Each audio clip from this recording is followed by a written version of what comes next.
नमस्कार स्टूडेंट्स, आज के लेक्चर में हम बात करेंगे line to line fault on unloaded generator. So let's say we are having unloaded 3-phase generator which neutral is grounded by some impedance Zn, और उसके केस में हमारा phase A, phase B and phase C में से phase B and phase C में line to line fault होता है। ठीक है, उस केस में इम्पिडेंस की वैल्यू है वो है Zf। हमारा जो करंट फ्लो हो रहा है फेज़ ए में आई ए, फेज़ बी में आई बी एंड फेज़ सी में आई सी। तो जब भी हम फॉल्ट एनालिसिस करते हैं कोई फेज़ पे, तब हम एज्यूम करते हैं कि भाई कोई दूसरा जो फेज़ है उसमें करंट फ्लो हो रहा है वो है आई ए इज इक्वल टू ज़ीरो। ठीक है, वो हम एज्यूम कर रहे हैं कि भाई हमारा जनरेटर अनलोडेड है, सो इस केस में करंट ये ज़ीरो फ्लो करेगा। यहाँ पर फॉल्ट हो रहा है, सो फॉल्ट करंट यहाँ से ही फ्लो करेगा। Okay, so a line to line fault occurs when our two conductors are short circuited। okay, जो हमने यहाँ पर दिखाया है। now under the fault condition our value of IA will be is equal to 0। the second thing आपको याद रहेगी कि भाई यहाँ पर आप लूप देखिए। सो अब ये फॉल्ट इम्पिडेंस ZF यहाँ पर कनेक्टेड है। सो ये वाला लूप अगर हम कंसिडर करेंगे तो यहाँ पर करंट की वैल्यू है IB, और सेम करंट यहाँ पर भी फ्लो होगा, अभी वो होगा फॉल्ट करंट। ठीक है, सो यहाँ पर IB और IC की वैल्यू सेम रहेगी क्योंकि ये सीरीज़ में कनेक्टेड, यहाँ पर सेम करंट फ्लो हो रहा है और यहाँ पर डायरेक्शन है करंट की इस डायरेक्शन में है। Okay, so I can write IB is nothing but minus of IC। Okay, third thing मैं आपको बताना चाहता हूँ, अगर इस दो पॉइंट पर वोल्टेज की वैल्यू में कंसिडर करूँ, वोल्टेज डिफरेंस में कंसिडर करूँ, तो वो बनेगा VB माइनस VC, और उसकी वैल्यू क्या रहेगी, जो करंट इसमें फ्लो हो रहा है that is IB multiply by the fault impedance ZF। Okay, so VB minus VC is nothing but ZF multiply by whatever the current which is flowing IB। Okay, हम यहाँ पर consider कर रहे हैं कि यहाँ पर जो करंट फ्लो हो रहा है उसकी वैल्यू है IB। ओके, सो IC की वैल्यू क्या रहेगी, माइनस ऑफ IB, क्योंकि यहाँ पर डायरेक्शन हमने कंसिडर एज्यूम की है in this direction, forward direction, लेकिन एक्चुअल करंट रिवर्स डायरेक्शन में फ्लो हो रहा है। उसका मतलब IC will be is equal to minus IB, क्योंकि IB is equal to IC। Okay, और डायरेक्शन यहाँ पर अपोजिट है, so this minus sign is for the opposite direction. So इसमें से अगर मुझे VC की वैल्यू निकालनी है तो मैं लिख सकता हूँ VC is equal to VB minus IB into ZF।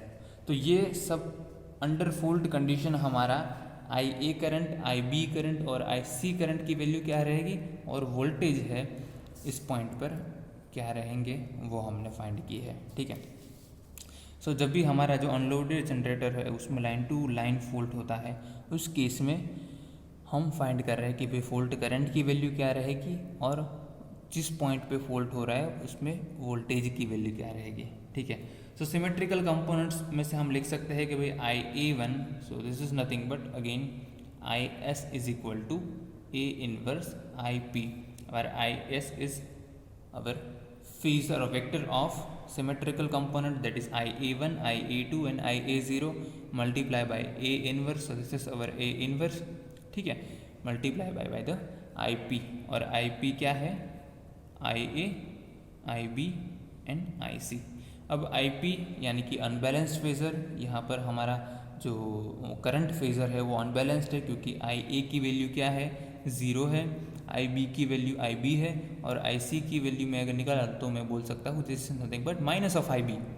Okay, so if IB is equal to minus IC, so IC is equal to minus IB, तो इसको मैं लिख सकता हूँ। सो अब IA1 की वैल्यू निकालनी हो तो मैं क्या लिखूँगा, 1/3 multiply by 1 into 0 that is 0, beta into IB that is beta IB, beta square into minus IB that is minus beta square IB।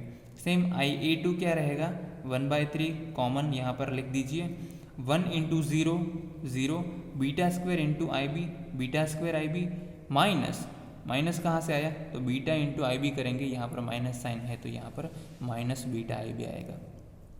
अब इन दोनों इक्वेशन को आप ध्यान से देखेंगे, आपको पता चलेगा यहाँ पर क्या है, 1/3 common, beta IB minus beta square IB, यहाँ पर इससे उल्टा है, beta square IB minus beta IB, so this is nothing but minus of IA1। ठीक है, इसको अगर आप माइनस से मल्टीप्लाई कर देंगे तो यही वाला इक्वेशन आपको मिलेगा। So we can say our IA2 this is nothing but the negative sequence current will be minus of positive sequence current, ठीक है। So IA2 is equal to minus of IA1। Same zero sequence current की मैं बात करूँ, so zero sequence current IA0 is equal to 1/3, 1 into zero that will be zero, 1 into IB 1 into minus IB, so IB minus IB will be zero. So हमारा zero sequence current है उसकी value हमें मिलेगी zero, ठीक है। सो हमारा positive sequence current and negative sequence current की values है वो सेम रहेगी, लेकिन उसकी डायरेक्शन अपोजिट रहेगी, लेकिन जीरो सीक्वेंस करंट की वैल्यू क्या मिलेगी हमें, ज़ीरो। सेम अगर मैं बात करूँ symmetrical component of our voltage at fault point F, so उस केस में सेम यहाँ सेम इक्वेशन लिख सकते हैं, करंट के लिए लिखा है इसलिए इसी तरह हम वोल्टेज के लिए भी लिख सकते हैं, okay. So VA1 VA2 VA0 is equal to A inverse. अब यहाँ पर आएगा VA VB VC, तो VA की value VB is equal to VB और VC को भी मैं लिख सकता हूँ VC is nothing but VB minus IB into ZF, ठीक है। सो VC की जगह पर मैंने लिखा VB minus IB into ZF। सो VA1 की अगर वैल्यू निकालनी हो तो लिखेंगे 1/3, 1 into VA beta into VB beta square into all this term, okay. So इसको थोड़ा सिंप्लीफाई करूँगा। आप देखिए यहाँ पर बीटा इंटू VB है, यहाँ पर बीटा स्क्वायर इंटू VB है, सो यहाँ पर VB को मैं कॉमन निकालूँ तो मिलेगा beta plus beta square minus beta square into IB into ZF, okay. Same मैं VA2 की भी लिख सकता हूँ, सो हम नेक्स्ट VA2 को लिखेंगे that is 1/3, 1 into VA beta square into VB beta into this term, okay. तो इसको लिखेंगे तो हमें मिलेगा, just a minute, so I hope you can see. So हमारा VA2 मिलेगा। सेम यहाँ पर भी हम कॉमन निकाल सकते हैं, यहाँ पर VB को कॉमन निकालेंगे तो बनेगा beta plus beta square VB minus beta IB into ZF, okay. So हमारा positive and negative sequence voltage है वो हम लिख सकते हैं। जीरो सीक्वेंस वोल्टेज को लिखने की ज़रूरत नहीं है क्योंकि हमारा जीरो सीक्वेंस करंट है उसकी वैल्यू ज़ीरो मिली है, ओके। सो उसको वोल्टेज लिखने की ज़रूरत नहीं है, आप फाइंड करेंगे तो आपको पता चल जाएगा, ठीक है।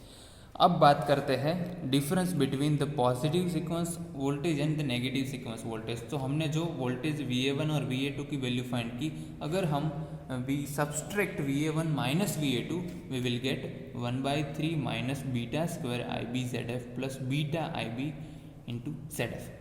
अभी मैं आपको दिखाता हूँ, यहाँ पर आप देखिए 1/3 VA है, VA1 के इक्वेशन में भी देखेंगे यहाँ पर 1/3 VA है, ठीक है। सो आप सब्सट्रैक्ट करेंगे तो ये वाली टर्म तो कैंसिल हो जाएगी, बचेगा क्या, beta plus beta square VB, so beta plus beta square VB ये भी कॉमन है तो ये भी कैंसिल हो जाएगा, ठीक है। तो यहाँ पर ये वाला टर्म और ये वाला टर्म भी कैंसिल हो जाएगा, तो बचेगा सिर्फ VA1 में से आएगा minus beta square IB into ZF। तो यहाँ पर आप देखेंगे minus beta square IB into ZF और यहाँ से ये वाला सिर्फ पोर्शन बचेगा, दैट इज अब माइनस यहाँ पर है, एक और माइनस यहाँ से आएगा, minus minus plus beta IB ZF, okay. So इसको मैं 3 से मल्टीप्लाई कर दूंगा तो मैं लिखूंगा 3 VA1 minus VA2 is equal to IB ZF। So इसको मैंने कॉमन निकाल लिया IB ZF को, और बचेगा beta minus beta square, okay. Now we know that beta is equal to 1 at an angle 120 degree और beta square is equal to 1 at an angle 240 degree. इसको मैं ऐसे भी लिख सकता हूँ J120, ओके। इसको लिख सकता हूँ e⁻J240, ओके।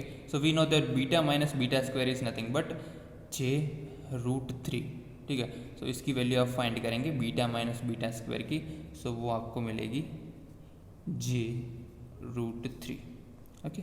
सो है ये हमने यहाँ पर रख दी, ये हमें मिला है 3 multiply by VA1 minus VA2 J√3 IB into ZF। इसको अभी ऐसे ही रहने दीजिए, हमें पता है कि भाई हमारा जो जनरेटर है अनलोडेड जनरेटर उसके positive sequence voltage, negative sequence voltage और जीरो सीक्वेंस वोल्टेज की वैल्यू क्या रहेगी, ठीक है। हमारा जो पॉजिटिव सीक्वेंस नेटवर्क का वोल्टेज है तो उस केस में हमारा जो इक्वेशन है वो क्या बनेगा, generated EMF that is EA minus जो करंट फ्लो हो रहा है that is IA1 multiply by ZS, ठीक है। हमारा negative and zero sequence network है, उसके वोल्टेज के इक्वेशन में वोल्टेज सोर्स नहीं आएगा, ठीक है। ये हमने बहुत बार किया है। So we know what is VA1, what is VA2, what is VA0, ठीक है। लेकिन इसको हम बाद में डिस्कस करेंगे। सबसे पहले हम बात कर लें कि भाई हमारे IB की वैल्यू क्या रहेगी, ठीक है।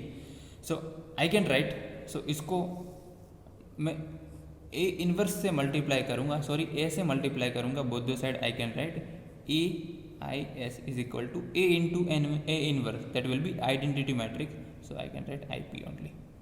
Okay, so IP is equal to IA, IB, IC multiply by matrix A multiply by IS, that is IA1, IA2, IA0. Okay जब लाइन टू लाइन फोल्ट की हम बात कर रहे हैं, so line to line fault में हमारे current IA की वैल्यू 0 रहेगी। अगेन आपको बता दूँ IA की वैल्यू 0 है, सो हमने यहाँ पर 0 रख दी। IB की वैल्यू IB, IC को मैं लिख सकता हूँ माइनस ऑफ IB, क्योंकि ये सेम करंट है but that are going to flow in opposite direction, तो यहाँ पर आएगा माइनस ऑफ IB, ठीक है। यहाँ पर हमें पता चला है कि भाई हमारा पॉजिटिव सीक्वेंस करंट है, उसकी वैल्यू है IA1, नेगेटिव सीक्वेंस करंट की वैल्यू है वो है minus of IA1। Okay, so यहाँ पर मैं वैल्यू रखूँगा IA1 minus of IA1 and IA0 की वैल्यू मिली हमें 0, ठीक है। सो उस केस में अगर मुझे IB की वैल्यू निकालनी हो तो सिंपल इस इक्वेशन को सॉल्व करूँगा तो मुझे मिल जाएगा IB is nothing but -j√3 IA1, ठीक है। सो सेम यहाँ पर भी हम यूज़ करेंगे, अगर बीटा माइनस बीटा स्क्वायर है वो है j√3, तो यहाँ पर है बीटा स्क्वायर माइनस बीटा, तो that will be -j√3। Okay, so यही करंट फ्लो करेगा जब यहाँ पर लाइन टू लाइन फॉल्ट होता है। सो उस केस में फॉल्ट करंट फ्लो करेगा वो होगा IB, ठीक है। सो IB की वैल्यू निकालनी हो तो मुझे किसकी वैल्यू चाहिए, -j√3 IA1। सो IA1 है वो अननोन है, सो अगर मुझे IA1 की वैल्यू मिल गई तो मैं IB की वैल्यू निकाल सकता हूँ। सो अभी हमारा टास्क होगा IA1 की वैल्यू कैसे निकाले, तो वो हम इस इक्वेशन को यूज़ करके निकालेंगे, क्योंकि हमें पता है VA1 क्या है, VA2 क्या है, उसकी वैल्यू इस इक्वेशन में पुट करेंगे तो हमें IA1 की वैल्यू मिल जाएगी। वही करेंगे अब हम, ठीक है। सो 3 मल्टीप्लाई बाई VA1, सो ये वाला इक्वेशन को मैं फिर से लिख रहा हूँ, 3 multiply by VA1 minus VA2 is equal to this, okay, j√3 IB into ZF। Okay, so IB की वैल्यू अभी हमने निकाली वो थी -j√3 IA1, सो उसको यहाँ पर पुट कर दीजिए जो हमने यहाँ से फाइंड की है। ओके, सो धीरे धीरे ये सब समझ में आ जाएगा। ये थोड़ा प्रोसेस वो लंबा है, लेकिन एक बार आप समझ लिए, हर बार आपको ये करने की ज़रूरत नहीं है। मैं आपको बताऊंगा कि इसके एग्जाम्पल कैसे सॉल्व करेंगे। वेरी सिंपल एग्जाम्पल, इजीली आप देखकर विदिन 30 सेकेंड्स आप इसका आंसर है वो निकाल सकते हैं, ठीक है। तो यहाँ पर इक्वेशन में रख दीजिए वैल्यू IB की, और अब इसको सॉल्व कर दीजिए। j multiply by j will be j² is equal to -1 put करेंगे तो ये माइनस माइनस प्लस हो जाएगा। √3 इंटू √3 विल बी 3, ये 3 कैंसिल आउट हो जाएगा। सो ये हमें मिला VA1 minus VA2 is equal to IA1 into ZF। यहाँ से हमें IA1 की वैल्यू मिल सकती है। ओके, कैसे मिलेगी, तो VA1 की वैल्यू हमें पता है, that is EA minus IA1 into Z1। तो ये हो गया हमारा पॉजिटिव सीक्वेंस नेटवर्क, ये हो गया negative sequence network. Zero sequence voltage है नहीं, तो जीरो सीक्वेंस नेटवर्क की इक्वेशन की वैल्यू रखना ज़रूरी नहीं है, ठीक है। तो ये हमें पता है EA minus IA1 into Z1, IA2 into Z2। अब Z1 और Z2 की वैल्यू कोई भी हो सकती है, ठीक है। Again is equal to IA1 into ZF। Okay, अब हमें पता है भाई हमारा नेगेटिव सीक्वेंस करंट IA2 की वैल्यू क्या है, this is nothing but IA2 is equal to minus of IA1। ये हमने बहुत बार किया है, IA2 is equal to minus of IA1, यहाँ पर रख दीजिए, ठीक है। तो ये पूरे इक्वेशन में IA1 यहाँ पर भी है, यहाँ पर भी है, यहाँ पर भी है। सो इसको हम कॉमन निकालेंगे तो बचेगा Z1 plus Z2 plus ZF। Okay, so अगर IA1 की वैल्यू निकालनी हो तो हम लिखेंगे EA divided by Z1 plus Z2 plus ZF। Okay, so यहाँ पर आपको ध्यान देना पड़ेगा कि भाई IA1 की अगर हमें वैल्यू मिल गई तो हम फाइंड कर सकते हैं हम हमारे सीक्वेंस वोल्टेजेस की वैल्यू VA1 एंड VA2, ठीक है, क्योंकि यही वैल्यू हमें मिल गई। अब ये सब चीज़ नोन है, तो इसकी वैल्यू फाइंड करेंगे तो हम VA2 minus VA1 sorry VA1 minus VA2 मिल जाएगा। और एक बार IA1 पता है तो IB P की वैल्यू हमें मिल जाएगी। ओके, अब यहाँ पर ध्यान दीजिए, हमें पता है हमारे सीक्वेंस नेटवर्क से उसके कनेक्शन क्या रहेंगे वो हमें फाइंड करना पड़ेगा। Interconnection of sequence network for our line to line fault. Okay, तो यहाँ पर हमें पता है कि भाई हमारा पॉजिटिव सीक्वेंस करंट और नेगेटिव सीक्वेंस करंट है उसकी वैल्यू सेम है, ठीक है, और उसकी डायरेक्शन है वो अपोजिट डायरेक्शन है। ओके, दूसरी चीज़ हमें ध्यान रखनी है वो है हमारा नेगेटिव सीक्वेंस करंट है उसकी वैल्यू ज़ीरो है। सो जब हम सीक्वेंस नेटवर्क ड्रॉ करेंगे तो उसमें ज़ीरो सीक्वेंस करंट है वो तो नहीं आएगा क्योंकि उसकी वैल्यू क्या है, उसकी वैल्यू है ज़ीरो। ओके, सो उसके बारे में हमें कोई टेंशन नहीं लेना है। दूसरी चीज़ हमें पता है कि भाई करंट है वो अपोजिट डायरेक्शन में फ्लो हो रहा है और उसकी वैल्यूज़ भी सेम है। सो उसको हम कनेक्ट करेंगे तो वो पैरेलल कनेक्शन बनेगा, ठीक है। इसका मतलब हमारा जो पॉजिटिव सीक्वेंस वोल्टेज है और नेगेटिव सीक्वेंस वोल्टेज है वो सेम है, ठीक है। सो हमारा पॉजिटिव सीक्वेंस वोल्टेज VA1 और नेगेटिव सीक्वेंस वोल्टेज VA2 उसका डिफरेंस क्या है, IA1 इंटू ZF, ठीक है। सो वो पैरेलल में कनेक्टेड हो गए और वोल्टेज डिफरेंस क्या होगा VA1 minus VA2, that will B IA1 current, जो करंट फ्लो करेगा इसमें नेटवर्क में से, multiply by ZF impedance ZF। Okay, हमें पता है कि भाई हमारा इसमें जो करंट फ्लो करेगा वो है IA1, यहाँ पर जो करंट फ्लो करेगा वो है IA2। ओके, और IA2 is nothing but minus of IA1 only. Okay, so ये करंट की डायरेक्शन आपको पता चल गई कि भाई ये इस डायरेक्शन में है, इस डायरेक्शन में है। So that will be IA2 is equal to minus IA1 only, both are connected in parallel. और वोल्टेज डिफरेंस क्या है, VA1 minus VA2 that is IA1, वही करंट फ्लो करेगा मल्टीप्लाई बाय ZF। सो जब भी हम बात करेंगे double line I mean line to line fault के बारे में, तो हमारा positive and negative sequence current will be connected in parallel. Zero sequence current तो है ही नहीं। सो जिस केस के बारे में हमने डिस्कस किया था लास्ट टू लास्ट लेक्चर में, जब हमारे जनरेटर में single line to ground fault होता है, उस केस में हमारा positive negative and zero sequence current है उसका नेटवर्क सीरीज़ में कनेक्टेड था, ठीक है। और यहाँ पर वो पैरेलल में कनेक्टेड है और ज़ीरो सीक्वेंस नेटवर्क है वो तो है ही नहीं, ठीक है। सो IA1 की वैल्यू कैलकुलेट करनी हो तो कैलकुलेट करेंगे EA divided by Z1 plus Z2 plus ZF। Okay, so I hope you understand how we can find the value of fault current, how we can find the value of your VB and VC while fault is there in your system or at the terminal of your generator। Okay, so उस case में हम कैसे find कर सकते हैं, इसके जो example है वो नेक्स्ट लेक्चर में हम देखेंगे कि इसके रिगार्डिंग किस तरीके से एग्जाम्पल हमारे एग्ज़ाम में पूछे जाते हैं। Okay, so this is all about today's lecture. I hope you understand. If you have any doubt at any point you can contact me. Thank you so much, see you guys next time.